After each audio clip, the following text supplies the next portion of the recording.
You are watching Trinity Episcopal School Production Network, TESPN.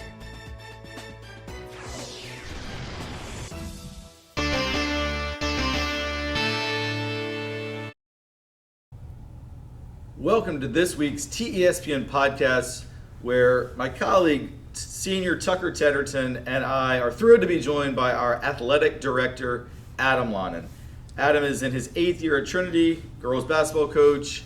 He was assistant athletic director for many years, as well as very effectively running our substitute program for years as well, and doing lots of other odd jobs in the sports media, classroom, on the fields. But now you are the athletic director, and you've now been in that position for probably about 9 months or so as we film this in early April. And my first question is just, you've been in the athletic department for years as assistant AD. Now you are promoted to athletic director. What's been the biggest difference, maybe challenges you didn't expect, and sort of what's the day-to-day like as AD versus assistant AD? Absolutely. Well, first and foremost, I appreciate you guys having me on. Obviously, we've been trying to do this for a little while, so it's nice to kind of be in this seat. I love watching you guys' interviews, especially with all of our players and captains and leaders out on the court and out on the field. I think the biggest change and transition this year from years past is probably just the management of what's going on personnel-wise within the department. A lot of that is delegating. A lot of that is just making sure that day-to-day is getting done. I know you mentioned that. But from a personnel standpoint, it's just making sure that everybody understands their role within the department and is executing that role. I wouldn't be able to do it, though, without numerous people in the department doing their role really well. We've got a new assistant AD. I know he was on earlier in the year in the podcast, but Garrett Compton's been amazing. He does kind of our scheduling and logistics piece of it. Adam Banworth is one of our other assistant ADs, also our director of strength.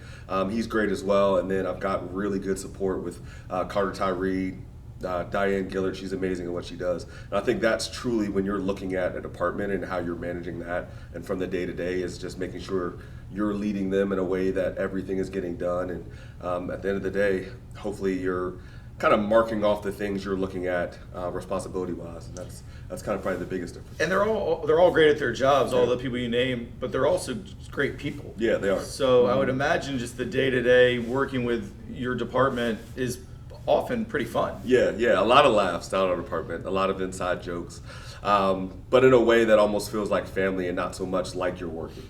It's always fun. Me and Garrett have known each other for a really long time. We were both employed at the Stewart School, so it was really cool to get him over here. He's got great expertise, but obviously knowing numerous people in the department for the past several years and now quote unquote kind of being their director or their boss, that is a different element of how I'm leading them, but I still want them to feel valued. I still want them to feel comfortable in their role. So kind of like you said, when they're executing their roles and when they're doing it in a way that is leading to success, but also having fun and staying positive, nothing better you can ask for. Yeah, so the next question I have for you is, obviously I think behind the scenes a lot goes on. If you attend Trinity sporting events, we'll see you around supporting teams, but behind the scenes as the athletic director in this new role, what would you say is the biggest challenge or something that people might not think about as you go through your job day to day? I think the biggest, well, before we get to the biggest challenge, I would say the biggest thing to prepare you for the biggest challenge is doing the work early. So a lot of people don't understand, especially in athletics, the unforeseen or the day-to-day that might pop up, whether it's weather, whether it's a team that breaks down transportation, having those protocols in place to where if those things do happen, we can immediately address it and have somebody that's willing to go pick up a team or send a call to another AD to make sure they're okay if they're running late, something like that. But again, it's those unforeseen challenges that you don't even think about that just happen to pop up. And like I said, just as long as you have those items in place early and you kind of talk through those with the department, it makes it pretty easy. That's cool. So I was going to ask about who are some influences on you. Obviously, you went to Virginia Military Institute, which is known for producing great leaders. You worked under Anna Prilliman. You've also worked at Stewart School, as you mentioned. Who are people that you've drawn from a leadership standpoint that influence the way that you lead this department? Yeah, I mean, I would say Anna was definitely one of my mentors. She definitely set me up and gave me great responsibility to be able to now lead the department. I think if you go all the way back though to my high school years, I had a really good AD in Janet Rice. She kind of was the best of both worlds, kind of a disciplinarian in certain ways, but at the same time was a very fun AD to where she was showing up at all contests, and you could really have that one-on-one rapport with her, kind of in a personal way that when I'm talking to the kids here, I want to kind of have that with them as well. So I think if we're looking at just from an AD standpoint, I would say those two probably come to mind. I think overall, though, there's just been so many coaches along the way that have kind of not only fueled my love for the sport of basketball, which I coach and which I played, but also watching them leading our teams, watching them in terms of what they're instilling in me as a young man, whether that be Butch Keller, who was my high school basketball coach. He was actually the AD at Christchurch for a long time, as well as the basketball coach there, won a state championship in the 90s there. Ended up being head of school at the Stewart, or the upper school at Stewart School when I was there. So obviously he's one that comes to mind. Same thing, Bruce Seacrest. Same thing. He's the AD now at the Stewart School, but he was my assistant coach when I was at the Stewart School too. So still to this day, I bounce things off of Bruce all the time. But there's been numerous. Yeah, I know all of those people. Bruce Keller, Bruce Seacrest, Janet Rice, of course, Anna. And it does kind of, it's a good reminder of Vista independent school life, that we do all help each other, even though I think that's one thing that even sometimes I think Tucker probably understands this because he's a mature, thoughtful kid, but I think a lot of times like the students don't understand the collegiality that exists between the schools. And I mean, even Anna helped me understand it. She was like, I'm very close friends and colleagues with these ADs, and you may not like certain things that certain schools do, but there's a bigger picture that sometimes I think 100%. Our athletes in the rivalries get caught up and don't always see that. Yeah, I think the biggest thing to understand, especially from that standpoint, is that we're all after one thing, and that's making sure that we talk about character a lot within our own athletics department, but I think the overall kind of what we're trying to truly instill in the athletes, every single school is trying to do the same thing, right? Build their athletes up so they can have success in the real world, build those character building skills, whether it be discipline, whether it be respect. I think everybody's trying to do that, right? I think obviously just because they have a different jersey on, there is a competitiveness and rivalry to it. But I think what we're all trying to accomplish is the same thing. And I think that's why some of these schools, because we are so close and so like-minded, you kind of have those rivalries. But kind of talking about what you spoke about earlier, Andrew Stanley over at Collegiate is probably one of my closest AD friends, right? And that's a school that we want to try to beat them every single time, but when I'm having conversations with them, we're bouncing things off each other. Hey, how'd you handle this situation? How would you handle this situation? What are you looking at here? Why'd you make that decision there? And that's just something you need. You need those mentors too within VISA and within, honestly, the conference to kind of, because I'm new in my role and because they've been there for some as long as 25 years, you need to be able to say, hey, listen, this is what I'm going through right now. I would love to just pick your brain on it. And the amazing part about it is they will literally give you a call back within 5 minutes. Hey, let me know the situation. We'd love to help you out and go from there. So it's pretty cool. Yeah, you had alluded to, obviously you still play basketball regularly, you coach. How do you think as an athlete and as a coach, those things help you as an athletic director cater more to the players, cater more to the coaches? How does that kind of being on both sides of the coin, how can you be a better director? I'm definitely, when it comes to basketball, I'm definitely a player's coach in a certain way. I love to have fun with my players. I love to kind of make it an environment where they feel, and I spoke about this earlier, but they feel that value and they feel that worth. Especially when I'm coaching female athletes, I want to make sure that you hear it all the time, right? Guys want to know what you can do, girls want to know that you care, right? And that's pretty much what you kind of run into on that front when you're coaching guys versus coaching girls athletes. What I want to make sure too is that not only do they know I care, they know that regardless of record, regardless of wins, losses, regardless of whether we've got the best team on the floor or the worst team on the floor, regardless of how we perform that night, that I'm still 100% in their corner. And I want literally all the athletes to feel that way. I know you kind of spoke about me being an athlete growing up. I went to independent school as well. So my sophomore to senior year, I was at the Stewart School. So I understand legitimately exactly what you guys are going through from a day-to-day standpoint. I understand from a socio-demographic standpoint with some of our athletes who might be coming from different backgrounds. I can kind of understand what that athlete's coming from, and I can also understand the athlete that is there for the close-knit family type relationships that we have at independent school. So I think in terms of me being an AD, I want them to have that feeling and to one day say the same way I look at Janet Rice and some of the people that were mentors for me growing up. I had this experience because they had their athletic department and their culture like that. I want our players to be able to look, and even our coaches, right? I think I texted Rick the other day. We were struggling a little bit. I said, hey, man, like, I see what you're doing. We're struggling right now, but, I'm proud of you guys. Keep the ball rolling, and we'll get that first win. And we ended up doing that yesterday. So I want our coaches and our players to be able to say, all right, well, we might not be in the wins and losses column. We might not be doing well, but overall as an athletic department, he's someone that's going to show up and that cares. And there's a legacy I want to leave is that. Yeah, that's.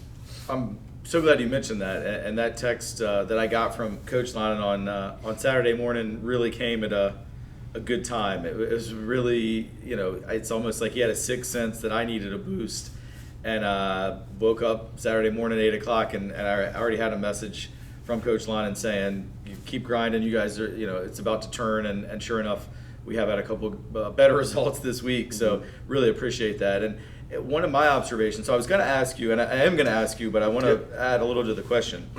So this was your first winter being a program head while also being AD. And of course, you've done it as assistant AD, so that's plenty time consuming as well.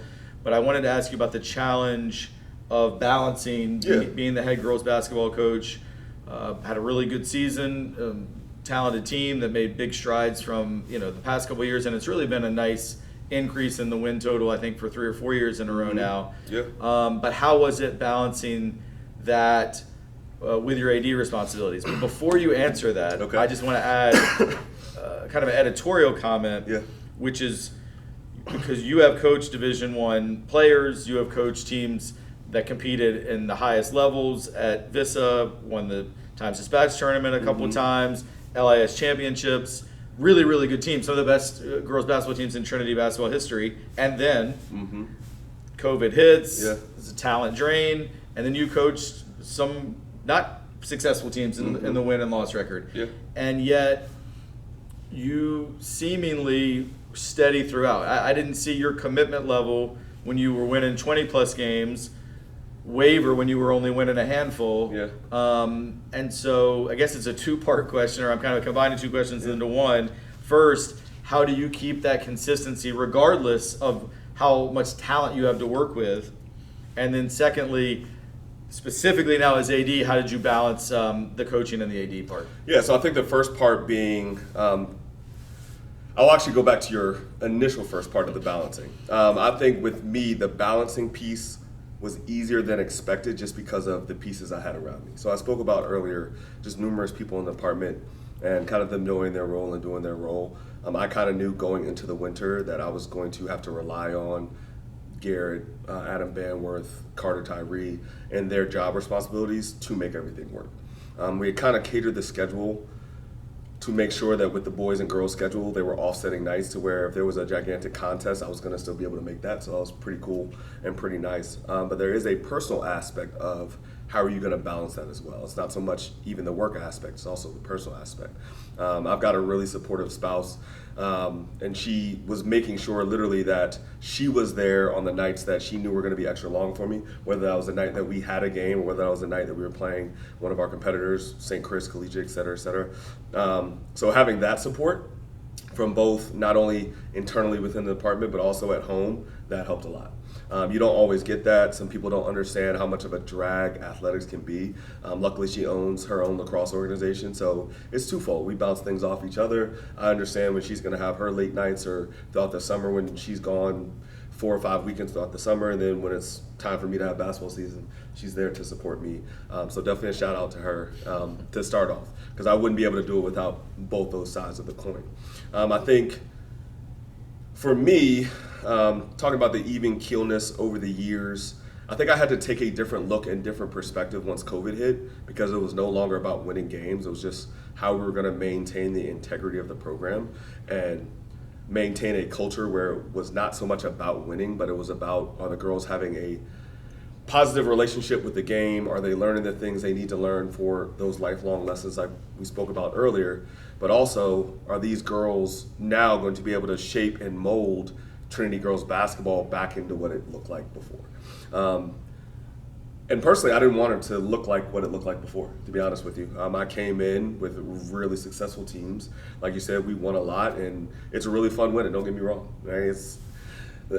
You would expect winning to be some of the best times, but what winning also tends to do, if it's done in the incorrect way, is it starts to breed complacency. It starts to breed an era of entitlement. And we started to feel that a little bit in our program. My third year I was here, we should have had a really good team. We ended up, I think, 16-12. Still a really good record overall if you think about wins and losses, but it just wasn't fun. Truly wasn't fun. So once COVID hit, I had to take a step back and say, how do I want our program and the culture of that program to look moving forward? And I think COVID couldn't have done, even though it took away, like you said, the talent in the program, it definitely helped me as a coach to say, I need to take a look also intrinsically, what do I want this program to look like now going forward? And I think last year, 23-24, having those freshmen come in, Adina Suleiman, Caroline Ashoff, Reagan Perkinson, they kind of jump-started what the program could look like. And then obviously we had a few more girls that came in this year, Sutton Eldridge, Francis Fiske, some of those girls who now were basketball players in their own right. They bolstered what we were trying to do, but they came in and did it the right way. They came in as family. They came in wanting to listen to some of those girls who had been there. And what really helped us this year was the fact that we had an amazing senior class. I mean, Farrah Berry, super amazing, talented young athlete, very smart, very intelligent, but at the same time, she was one of the girls that everybody was excited to play with. Same thing with Alexa Linton, right? She's a positive on the floor. When we talk about a positive, net positive in terms of rebounds, she's hustling all the time. She's doing the small things that might not show up in the scorebook, but you need that on your team. Same exact thing, a great leader and a great captain on our team. Same thing, V. Updike, some of the other seniors we had. And you need that, right? You need those girls as well to have that legacy piece and for girls to want to come in and play with that. So I'm thankful for those girls sticking it out with me. I know it's tough sometimes when you don't have as much talent and you are losing games, but the fact that they kind of saw the light at the end of the tunnel, right? And we, like you said, got to kind of end their career, 17-10 record, second in conference, making a state game as an 8th seed, playing the number 1 seed Bishop Ireton to a 5-point game at halftime at Bishop Ireton. Those are things that I think they'll remember forever. So, Definitely. The next question I got for you is, I think the other schools in the area, when they think Trinity athletics, I think some of the first sports they think of are, basketball, football, especially in the past couple of years. What sports this year for you have been the most exciting to watch? Maybe teams that people don't think about, or even looking forward to next year. What teams are you excited to watch and be the director of? Yeah, I mean, I think the goal all the way around is you want your teams at least 500 or better. Obviously, you're not going to always have that, but I would love to just see that across the board for all of our teams, right? So you're playing a schedule that wins and losses, they balance out right in the middle. You might be playing teams that are much better than you. You might have teams that are worse than you, but those middle of the road teams might be a game or two better either way. And I think that's where you really look at and you say, all right, well, most teams are successful because of that. I say that because a team like baseball, who last year was 10-10, they started off the season 7-1 already. They've got 3 really good, outstanding pitchers. And then just another team with a great core of seniors, Jackson Hobbs. Tony Benitez is on that team as well as a senior. So I'm really enjoying watching them play. They've been really, really talented this year, as well as softball. Softball's on an amazing run. I think they're 6-1 or 7-1 as well. Just had a great win last night against Kinston Forest. Amazing class of young players with Cooper Beatty, who's an 8th grader, Brooke Shields, who's a 9th grader, 2 really good pitchers, but also 2 really good softball players. So if I had to think about those sports right now, and especially because we're in spring season, I would probably say those 2 sports. But I think for me, it's just looking at where we can even everything out, right? So in the past, again, last year, we had a pretty good boys lacrosse team. This year they're starting to struggle a little bit just based on the dynamic of their coach leaving and bringing in a very new program head. But what I really enjoy when it comes down to that stuff is we're bringing in coaches that want to be at Trinity. They enjoy what we talk about values-wise, our Titans values. They enjoy coaching athletes. They want to do that. And I look at that kind of leapfrogging us for success in the future. So when it comes down to it, I want to see all of our programs succeed. But those are probably the two programs right now that I would say are really exciting to watch. Yeah, I like that. I like that you mentioned like looking at the programs that might be struggling, giving more attention to those because I feel like it would be easy, at least for me, to look at your programs that are doing well and focus on those. But having that all across the board mindset that you mentioned, it's definitely that's the way to go about it, and the way that all these athletes that enjoy different sports are able to come to Trinity and thrive in their own way. So, This and your answer made me just think about how big is winning. I mean, obviously in high school athletics, it's not the only thing, but we're all competitive people in this. I think in college it's more important, and certainly you see careers flourish or fail based on win and loss record. In the pro level, really, it's all that matters. Like no one cares about character, and in the NFL, if your team's winning, as long as they're not in jail, we're out here trying to win. In high school, the athletes and the coaches, we want to win as much as possible. As the athletic director, how high on your list of priorities is that? So if we had to put 1 through 10, I would say winning would be, for me, probably around a 5 or 6, right? It's not obviously at the bare minimum. To me, bare minimum would be a 1 through 3, 1 through 4, right? That's what I'm considering bare minimum. To me, it's more important than just showing up, though, right? So if we had to put, and that's on a scale of 6 being kind of maybe even a 7 on your winning scale, 7, 8, 9, 10 need to be program culture, right? Accountability, responsibility from those players. And I think we kind of talked about this a little bit. When you're focusing on those other programs, it's also how you can talk to and help coach the coaches to instill some of those things, whether it be the culture of the program and how we can change those things around. Obviously, we all know winning comes with talent, right? So a lot of the times, if you don't have the talent, regardless of how good you might be or how skilled you might be or how hard you might work, the wins and losses might not be in your favor. And I think a lot of people understand that. Like you said, when it comes to college, that's their livelihood. They're trying to do that day in and day out. They're getting the most skilled players. What we're trying to do at Trinity is trying to get Titan Nation athletes. Like that's what we want. We want those kids that are good, not only for athletics, but good in the community, right? So when we look at winning, of course, everybody loves winning. I think it's great. But like we talked about earlier, I had programs that were winning, and the culture of the program and how I felt personally did not feel good. And I know overall, those girls might remember some of the games we won, but they're remembering some of the positive experiences and some of the good times that we had together, right? And I think that when you talk about especially high school, that's more important than, say, your win and loss record.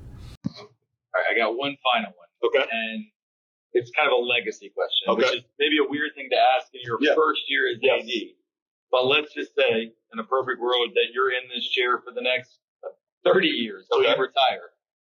How would you hope your tenure as athletic director at Trinity Episcopal School will be remembered? I think even since I've been here and been under Becky Kerr and been under Anna, I think the legacy of what they've produced, I think Becky's legacy was kind of getting us to move past that midway point. Every team kind of moving into Division I. That was kind of when she came in, same thing football at the time, so Division II. So kind of everybody moving into Division I. I think Anna did an amazing job of the infrastructure of our athletics program, doing more with social media than have been done before. The digital age of podcasts and TESPN, everything on that front, as well as kind of building out the turf. I think my legacy going forward was when I initially came in, I wanted to continue that piece. But now being here, it's kind of funny because over the 9 and 10 months, you're like, well, there's so many pieces that we can hit.